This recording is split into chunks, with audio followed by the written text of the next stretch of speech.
Hi everyone, Ann Olson here.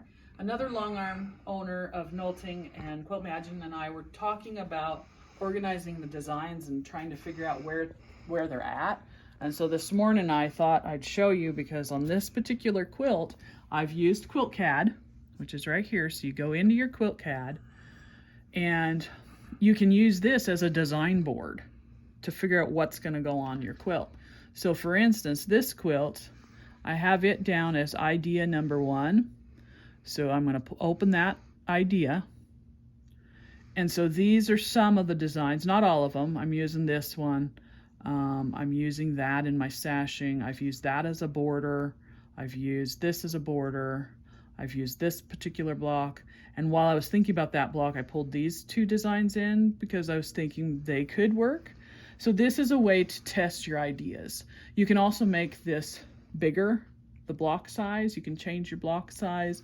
You can do a lot of stuff with this. So this is a way to organize those ideas for a certain quilt. Or you can also go in and, like I've pulled in quite a few of my designs.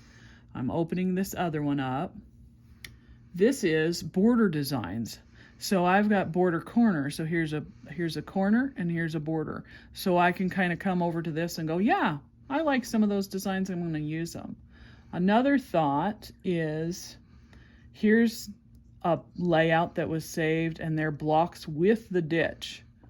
So they're designs that would work and they've got a ditch. So I actually used this as a quilt layout and used it to sew a design and do a quilt.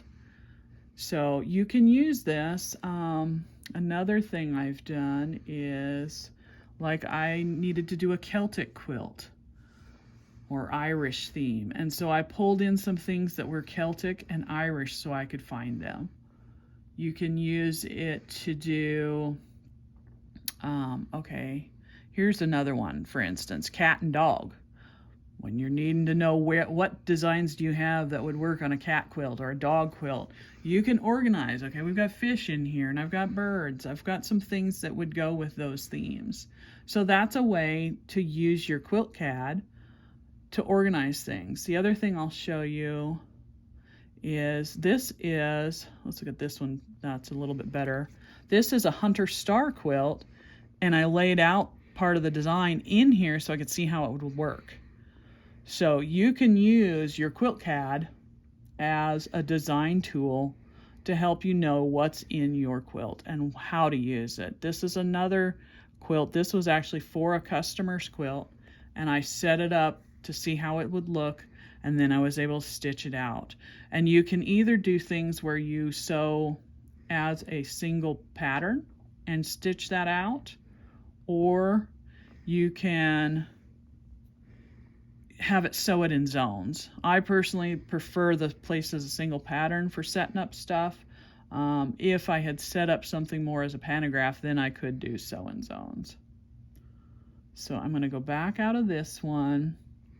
I'm going to go to my one that's actually for this particular quilt that I'm working on.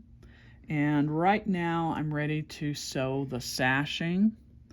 So I'm going to place that as a single pattern. So there's my design, and I can take it and go ahead and do it. Now, once I've done, that'll be these right here. So once I've done that, I want to get back to my Quilt CAD. I'm just going to say, I'm going to close it. And there I am, I'm back at my Quilt CAD. This window keeps popping up because I don't have a selected pattern here. If you don't want to keep seeing that, just put something right there. And then when I do that, it won't do that to me.